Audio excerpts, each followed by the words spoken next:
Hey, what up, everybody? This is Steve Breach coming to you with lots of talk coming out about WWE, about the upcoming SummerSlam 2015 show. Lots of people are also talking about the big NXT Takeover of Brooklyn.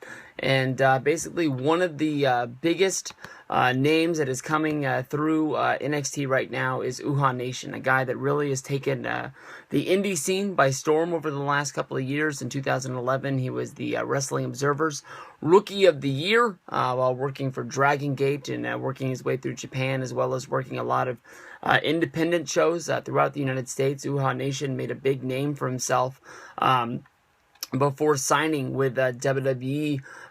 They were coming to terms at the end of last year. He finally made his way to the WWE Performance Center around April, and has been one of those guys everybody has made their has kept their eyes on. Throughout May, we saw one of the storylines of NXT was basically him showing up to NXT, being on television, being courted by William Regal into signing a contract and basically promoting his upcoming debut.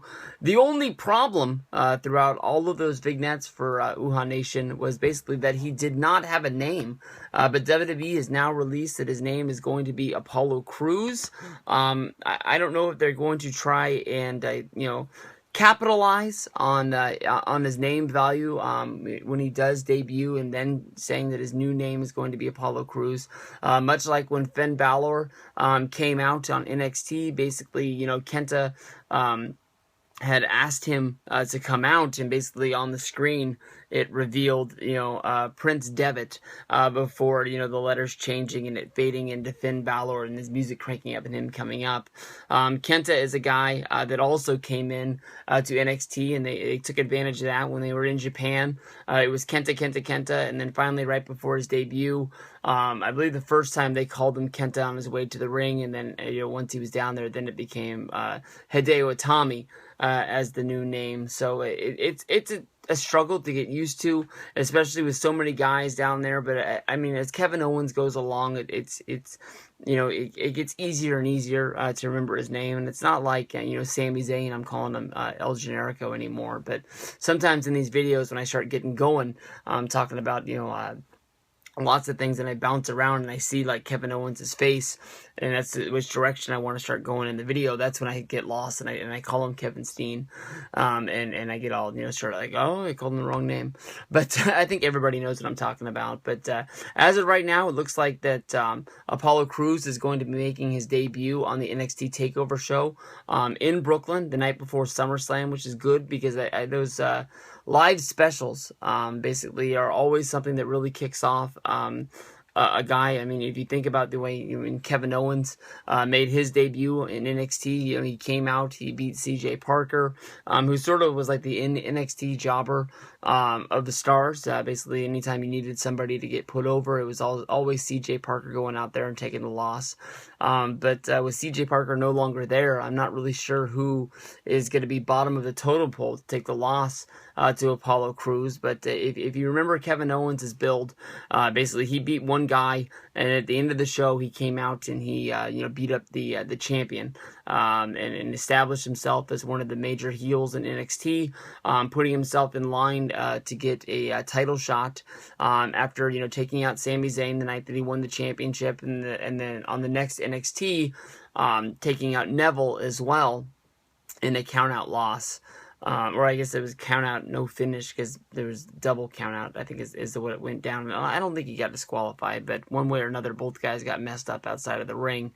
You can see that definitely he shot right through NXT after that. He won the championship, and next thing you know, he was at Elimination Chamber, beating John Cena on WWE pay-per-view.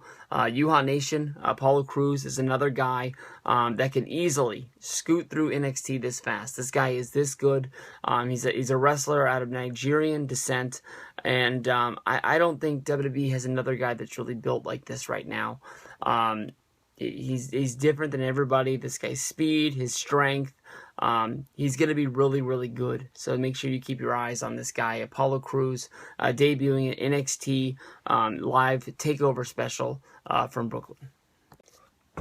Uhaa Nation is going to be wrestling his NXT debut live at the WWE NXT Takeover special from Brooklyn. This is going to be a really, really big deal. Uhaa Nation is one of the best independent workers that there is out there on the market, and WWE has finally reached out and snatched this guy up. He didn't train that long at the Performance Center before NXT is pushing him out on television. When you think of the NXT Takeover specials, almost every single one has had some sort of debut of a new wrestler, whether it's Hideo Itami or it was Finn Balor, Kevin Owens. They use these because they know that there's a lot of hype over these guys coming in and people wanting to see what these guys are going to be doing on the WWE main roster. You know, so many times we hear of guys getting signed to NXT. One thing leads to another. We never see them on television, or maybe they debut and they just sort of fizzle out along the way. You think of Sami Callihan as a guy like that right now. His name's in the news a little bit as of right now.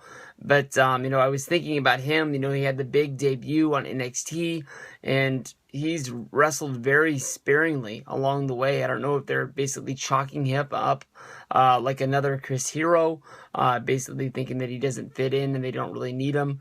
So maybe just letting that contract run out before spitting him back out to the independent scene, or maybe just releasing him somewhere down the road. But, sometimes a guy that you think has no talent at all and just by luck is got signed, and he finds a niche and gets a good gimmick and works his way up to the top. And sometimes you get guys that have tons of talent get stuck with a bad gimmick, and they just don't make it along the way. But Uhaa Nation is going to be now wrestling as Apollo Crews. He's going to be going up against Ty Dillinger, a guy with a whole lot of talent, a guy that wrestled in Canada under the name of Sean Spears.